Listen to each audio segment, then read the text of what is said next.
ప్రతి ఒక్కరికి కూడా థ్యాంక్స్ చెప్తున్నానండి. జోష్పై గురించి అందరూ ప్రార్థన చేశారు. వినపడుతుందండి నా వాయిస్? వినపడుతుందమ్మా, చెప్పండి. జోష్పై గురించి అందరూ ప్రార్థన చేశారు.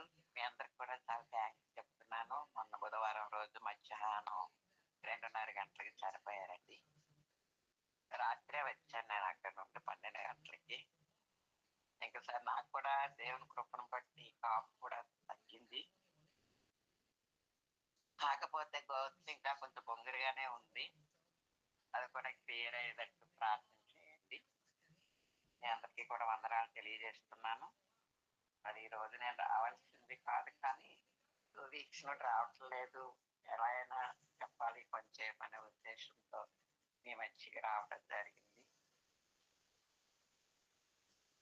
అందుని బట్టి దేవునికి వందనాలు తెలియజేస్తున్నానండి. మరి క్రిస్మస్ సీజన్ లో ఉన్నాము, అందరము కూడా యేసు జననము మరి అందరూ కూడా ఆచరిస్తున్నాము.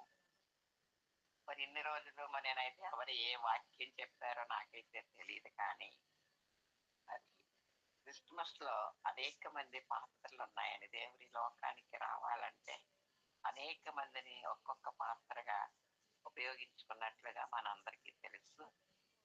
దేవదూతలను ఉపయోగించుకున్నాడు, గొర్రెల కాపరులను ఉపయోగించుకున్నాడు, జ్ఞానులను ఉపయోగించుకున్నాడు, సుమియోను అన్నాను కూడా కనిపెట్టేటువంటి నిరీక్షణ కలిగి ఉన్నటువంటి వారిగా గుర్తించారు. ఇంకా చూసినట్లయితే కన్యమరియా, యేసేపు, ఎలిజబెత్, జకరియా వీళ్ళందరూ కూడా ఈ యొక్క యేసుక్రీస్తు ప్రభు జననంలో పాత్ర వహించినటువంటి వారే.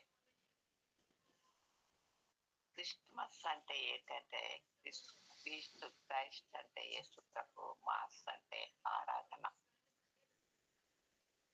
క్రిస్మస్ అంటే ఆరాధించటం, దేవుణ్ణి ఆరాధించటం.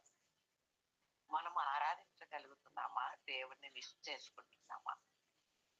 మన ఇహలోకమైన ఆచారాలను బట్టి ఎక్కువ ప్రాముఖ్యత దేవునికి ఇవ్వటం మానేసి మనం ఇహలోక సంబంధమైన ఆచారాలకి ఎక్కువ ప్రాధాన్యతను ఇస్తూ ఉంటాం చాలా మంది. జననము అంటే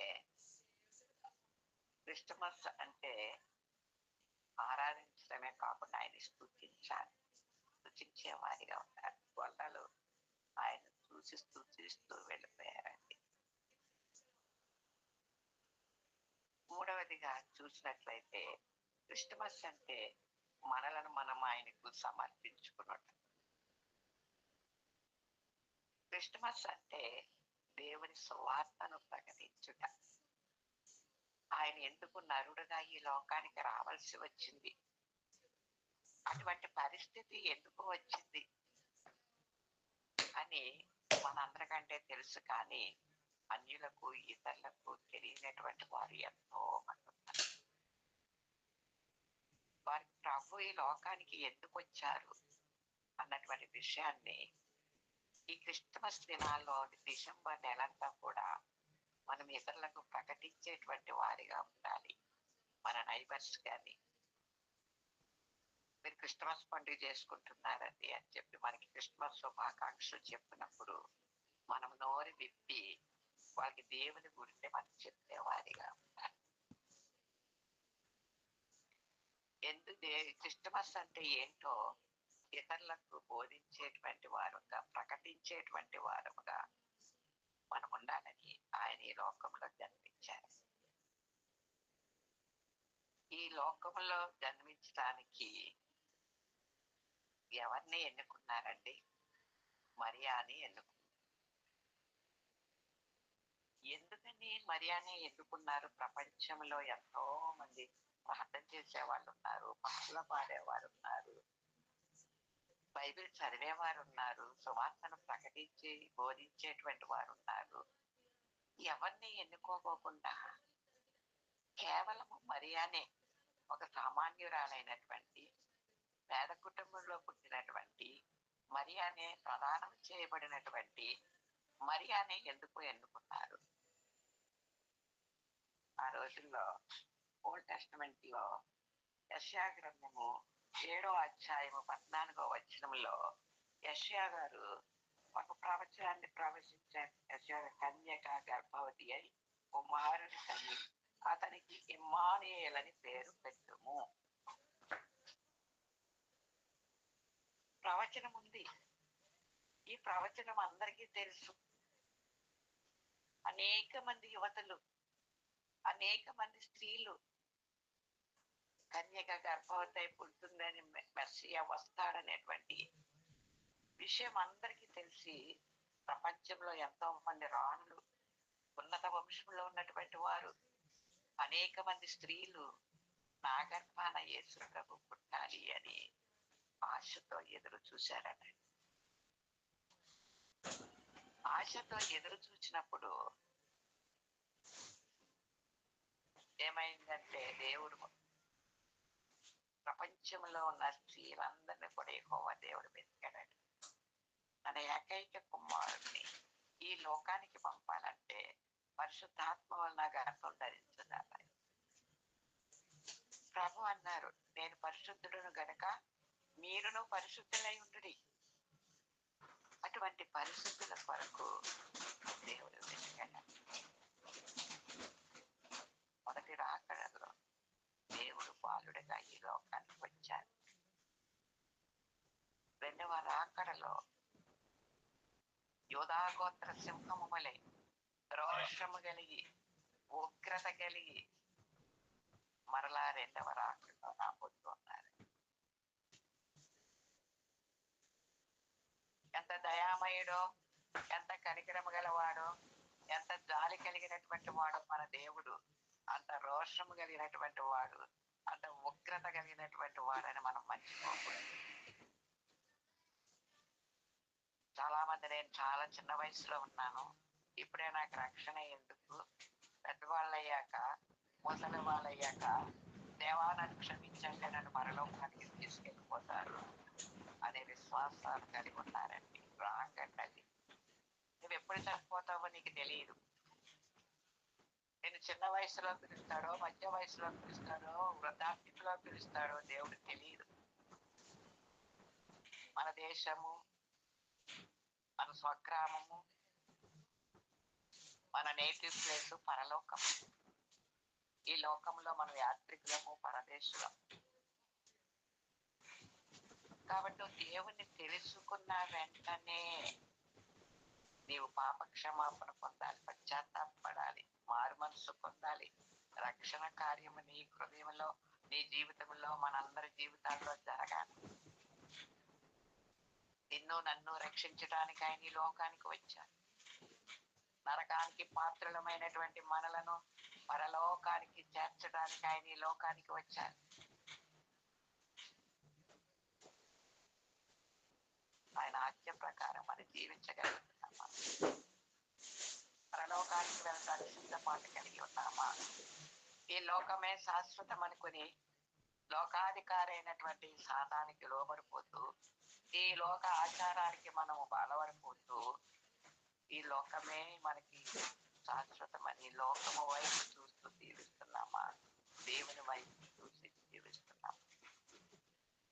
ఆ రోజుల్లో అనేక మంది ప్రభు నా గర్భాన్ని పుట్టాలి, మెస్సియా నా గర్భాన పుట్టాలి అని ఎంతగానో ఆశించి ఎదురు చూశారు. యెహోవా దేవుడు వెతికినప్పుడు ప్రపంచంలో ఎవ్వరు కూడా కనపడలేదట. పరిశుద్ధులు ఎవ్వరు కూడా కనపడలేదట. ఒక మరియా ఒక్కటే పరిశుద్ధురాలుగా, కన్య మరియగా కనబడింది. కన్య అంటే పవిత్రురాలు, ఏ పురుషుని ముట్టనిది. అందుకే కన్య అని పిలుస్తారు. కాబట్టి బైబిల్ గ్రంథంలో ఇద్దరు కన్యకలు ఉన్నారండి. ఓల్డ్ టెస్టిమెంట్ లో రెబెక్కా, న్యూ టెస్టిమెంట్ లో యేసు తల్లి అయినటువంటి మరియా. వీళ్ళిద్దరే బైబిల్ గ్రంథంలో కన్యకలుగా పేర్కొన్నారు. అయితే యేసు ప్రభు ఈ రోజు కూడా మనల్ని వెతుకుతూ ఉన్నారు. వధువ సంఘంలో ఎవరున్నారు? ఎత్తపడే సంఘంలో ఎవరున్నారు? పెండ్లి కుమార్తె సంఘంలో ఎవరున్నారు? ఎవరు పరిశుద్ధులుగా జీవిస్తున్నారు? అని ప్రపంచంలో ఉన్నటువంటి నరులందరినీ కూడా దేవుడు ఇప్పుడు కూడా వెతుకుతూ ఉన్నాడు. ఆ రోజు భూలోకానికి రావడానికి వెతికినట్లుగా ఇప్పుడు కూడా రెండవ రాకల్లో నా దగ్గరికి ఎంతమంది వస్తారు అని ప్రభు వెతుకుతూ ఉన్నాడు. కీర్తనాకారుడు 14వ దావీదు కీర్తన 2వ వచనంలో వివేకం కలిగి ఎవరైనా నన్ను వెతుకుతారేమని భూమి మీద ఉన్నటువంటి నరులను ఆకాశము నుండి ప్రభువు పరిశీలిస్తూ ఉన్నారు. కానీ మనం ఎవరు ఆయన వైపు చూడట్లేదు, పైకి చూడట్లేదు. మన కళ్ళు క్రిందకే ఉన్నాయి. ఏమి తిందామా, ఏమి త్రాగుదామా, ఏమి ధరించుకుందామా, ఏమి సంపాదించుకుందామా, వీటి మీదే మన ధ్యాస ఉంది. కానీ పైకి మాత్రం మన చూపు లేదు. వివేకము కలిగి నన్ను వెనక్కు వారు ఎవరైనా ఉన్నారేమో అని ఆకాశము నుండి దేవుడు ఇప్పుడు కూడా నరులను పరిశీలిస్తూ ఉంటారు. ఆయన దృష్టిలో మనం ఎలా ఉన్నాం? ఆయన వెతికే వివేకము కలిగి ఉన్నామా? వివేకము అంటే దుష్టత్వమును విడిచిపెట్టుటయే వివేకము. ఎవరైతే దుష్టత్వాన్ని విడిచిపెట్టారో, పాపాన్ని విడిచిపెట్టారో, చెడుని విడిచిపెట్టారో వాళ్ళందరూ వివేకవంతులు. ఆయన వెతికే వాళ్ళు ఎలా ఉండాలంట? వివేకము కలిగి ఉండాలి. యెషయా 28:28 అంటున్నారు, యెహోవా యందు భయభక్తులు కలిగి ఉండుటయే జ్ఞానము, దుష్టత్వమును విడిచిపెట్టుటయే వివేకము. మనం వివేకము కలిగి ఉన్నామా? వివేకవంతులుగా ఉండి ఆయన ప్రార్థిస్తున్నామా? వివేకవంతులుగా ఉండి ఆయన స్తుతిస్తున్నామా? వివేకవంతులుగా ఉండి ఆయన ఆరాధిస్తున్నామా? మన దుష్టత్వాన్ని, పాపాన్ని విడిచిపెట్టామా? ఇంకా కొంచెం అది కొంచెం ఇది మనలో ఉందా? విమనస్కులై జీవిస్తున్నామా? కొంచెం లోకము, కొంచెం ఆదివారం రోజు దేవుడు, సోమవారం నుండి శనివారం వరకు లోకంలో జీవిస్తున్నామా? ఒక్కసారి మన అంతరంగ హృదయాలు పరీక్షించు. ఇప్పుడు కూడా దేవుడు మనల్ని పరీక్షిస్తున్నాడు. వివేకము కలిగి ఎవరైనా నన్ను వెతుకుతారేమో, నన్ను వెంబడిస్తారేమో, నా వైపు చూస్తారేమో, వారికి కనబడాలని, వారితో మాట్లాడాలని, వారిని తన బిడ్డలుగా, కుమార్తెలుగా, కుమారులుగా స్వీకరించాలని ఆయన ఎదురు చూస్తుంటే మనందరం కూడా కొద్దిగా చెడిపోయి భూమి వైపు చూస్తూ ఏమి తిందుమా, ఏమి తాగుదామా, ఏమి సంపాదించుకుందామా అని ఇదే ధ్యాసలో ఉన్నాము. కానీ ఆయన వైపు చూసేవారు ఇప్పుడు కూడా చాలా బహు తక్కువ ఉండవచ్చును. మనం ఎలా ఉన్నాం ఈ రోజు మనం పరీక్షించుకుందాం. మన జీవితాల్లో ఎన్నో క్రిస్మస్ అంటే పిండి వంటలు చేసుకోవటం కాదు. క్రిస్మస్ అంటే ఇల్లు దులుపుకోవటం కాదు. మన హృదయాన్ని దులుపుకోవాలి. ఇల్లు దులుపుకోకపోయినా పర్వాలేదు, హృదయం అనే ఇల్లు దులుపుకోవాలి. హృదయాన్ని శుభ్రపరచుకోవాలి, హృదయాన్ని పరిశుద్ధపరచాలి. అది క్రిస్మస్ అంటే. పైన నక్షత్రం పెట్టడం కాదు, మనమే ఒక నక్షత్రములుగా ఈ లోకములో వెలిగింపబడాలి. ఇతరులను వెలుగులోనికి నడిపించాలి. చీకటిలో మొక్కుతున్న వారిని వెలుగులోనికి తీసుకురావాలి. పాపంలో ఉన్న వారిని పరిశుద్ధులుగా మార్చాలి. దేవుడు మనకు అప్పచెప్పిన పని అది. మనమే ఒక నక్షత్రం లాగా పైన స్టార్ పెడతారు, కృత్రిమ వెలుతురు. ఇంటిలో ఏముంటుందండి? బార్ ఉంటుంది. పైన స్టార్, ఇంట్లో బార్. మన క్రైస్తవుల యొక్క జీవితాలు నేడు ఈ విధంగా ఉన్నాయి. చాలా విచారకరమైన సంగతి, చాలా భయంకరమైనటువంటి సంగతి. కాబట్టి మనం ఏమంటే పైన ఏమో స్టార్, ఇంట్లో బార్ కాదు. మనం ఎలా ఉండాలి అంటే వెలిగింపబడినటువంటి వారిగా ఉండాలి. ఆ వెలుగులో మనం ప్రకాశించేటువంటి వారిగా ఉండాలి. మన వెలుగులో వారందరూ మనల్ని వెంబడించేటువంటి వారిగా, దేవుడిని వెంబడించేటువంటి వారిగా ఉండాలి అని చెప్పి దేవుని వాక్యము చదివిస్తూ ఉంది. మరి ఆ విధంగా ఈ క్రిస్మస్ ఆనందము, సంతోషము మనలో ఉండాలి. మనం దేవునికి సమర్పించుకున్నామా? ఇంకా కొంచెం లోకము వైపు, కొంచెం దేవుని వైపు ఉంటున్నామా? మనస్కులై ఉంటున్నామేమో. ఒక్కసారి మన అంతరంగ హృదయాలను పరీక్షించి కన్యామర్య గర్భమందు మరి పుట్టడానికి ఇష్టపడిన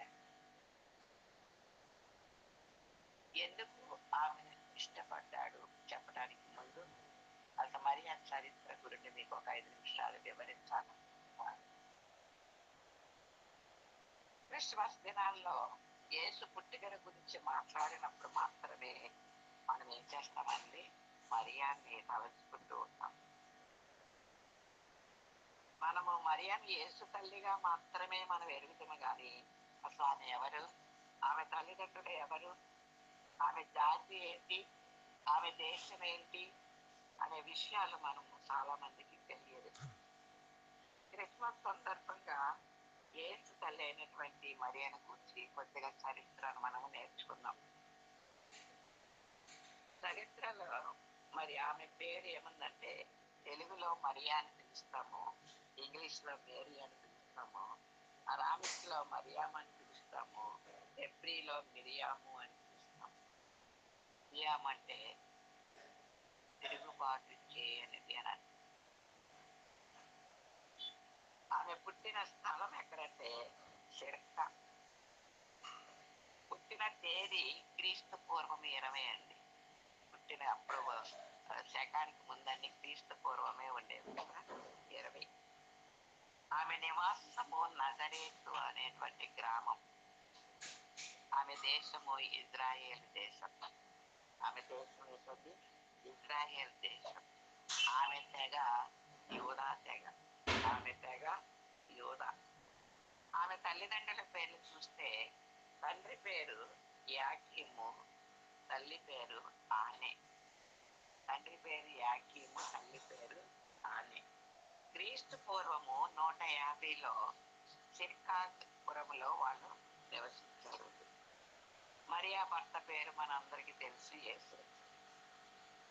ఈ విషయములన్నీ కూడా యాకోబు సువార్త, అప్రమాణిక సువార్త గ్రంథాల్లో రాయబడి ఉన్నాయి. నజరేయుడైన యేసు పరిశుద్ధాత్మ వలన తన మరియను నిర్మించారు. సహోదరులు యేసేపు వలన మరి గలిలయలోని నజరేతు అనేటువంటి ఒక చిన్న ఊరిలో నివసిస్తూ ఉండేదండి. ఆమె యూదురాలు. అంతేకాకుండా ఈమె దైవిక సంబంధముగా చాలా భక్తిగా ఉండేది. యేసు తల్లిగా గుర్తించబడింది. ప్రామాణిక గ్రంథాలైనటువంటి మత్తయి సువార్త, లూకా సువార్తల్లో ఆమె కన్యకగా మరి అభివర్ణించారు. కన్యకను గ్రీకు భాషలో ఏమంటారంటే ఫాతిమస్ అంటారు. అంటే వివాహము కాని, పురుషుడు ముట్టనిది అని అర్థం. పరిశుద్ధాత్మ వలన గర్భము ధరించబడి ఆయనకు జన్మనిచ్చిందని మన క్రైస్తవులందరం కూడా విశ్వసిస్తూ ఉంటాం. ఆమె నీతిమంతుడైనటువంటి యేసేపుకు ప్రదానం చేయబడిన తర్వాతే ఈమె పరిశుద్ధాత్మ వలన గర్భం ధరించింది. యేసేపుతో కలిసి ఎక్కడికి వెళ్ళిందండి, బెత్లెహేముకి వెళ్ళింది. అక్కడ ఆమె యేసునకు జన్మనిచ్చింది. ఎక్కడ పుట్టిందంటే ఆమె పశువుల పాకలో పుట్టింది, బెత్లెహేం. దేవుని కుమార్తె కాదని మేడల్లో పుట్టలేదు, గొప్పవారి వంశంలో పుట్టలేదు, రాజుల వంశంలో పుట్టలేదు. బెత్లెహేములోనే పుట్టాడంట ఆయన, పశువుల పాకలో.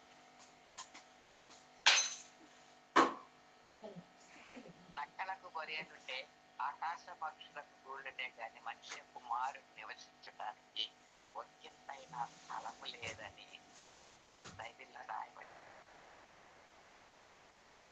కొత్త నిబంధనలో మరియా పేరు 20 సార్లు వచ్చింది. లూకా సువార్తలో 12 సార్లు, మత్తయి సువార్తలో 5 సార్లు,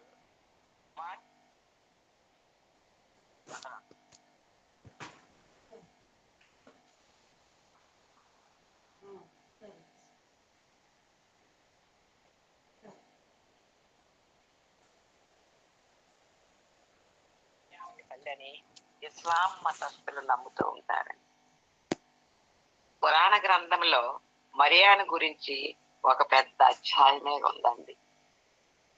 యేసు పరలోకమునకి వెళ్ళిన తర్వాత 24 సంవత్సరాల 3 దినాలకి మరియా మృతి చెందిందని చరిత్ర చెబుతూ ఉంది. ఆమె చనిపోవు వరకు అపోస్తుడైనటువంటి యోహాను సంరక్షణలో ఉన్నట్లు, ఆమె ఎఫెసీలో మృతి పొందినట్లుగా పండితుల యొక్క అభిప్రాయం.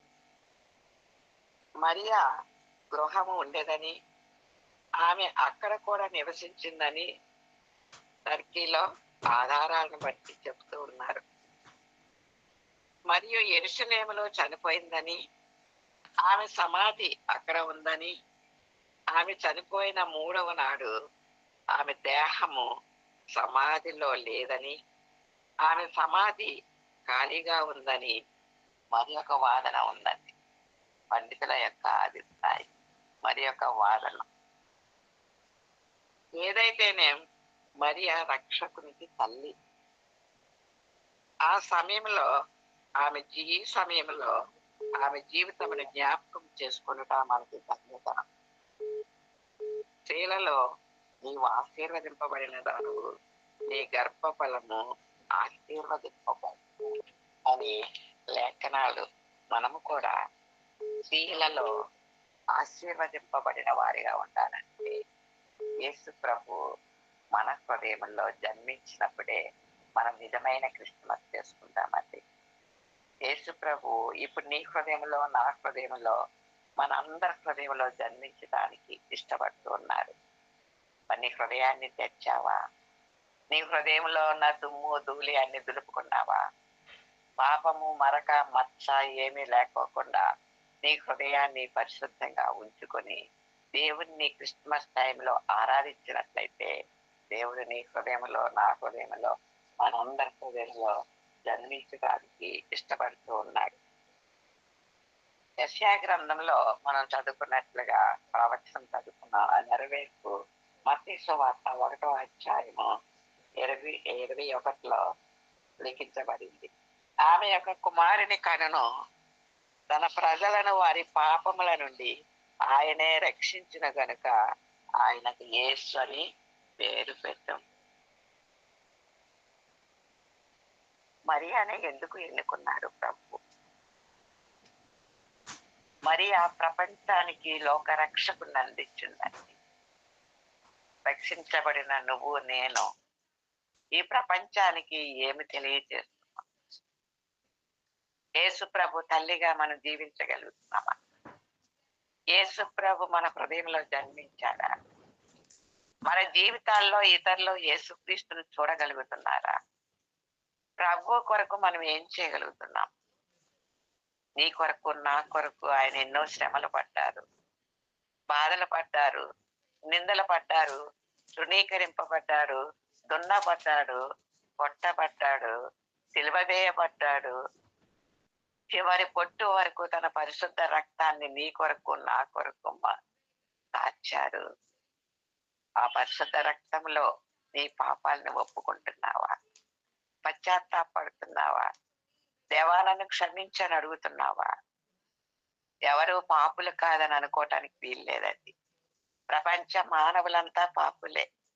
జన్మతః పాపులము మనం. ఆదామవ్వ చేసిన పాపం వల్ల ఈ లోకంలో పుట్టడమే మనం పాపులం. నువ్వెప్పుడైతే ఆయన శిలువ చెంతకు చేరి ఆయన పరిశుద్ధ రక్తంలో కరగబడతావో, నీ పాపాలని ఒప్పుకుంటావో, ఎప్పుడైతే దేవుడు నీ జీవితంలో రక్షణ కార్యాన్ని జరిగిస్తారో అప్పుడు నీవు పరిశుద్ధరాలుగా మార్చబడతావు, నీతిమంతురాలుగా మార్చబడతావు. ఆ అనుభవంలోనికి నువ్వు వచ్చావా? ఆ అనుభవంలో మనం ఉన్నామా?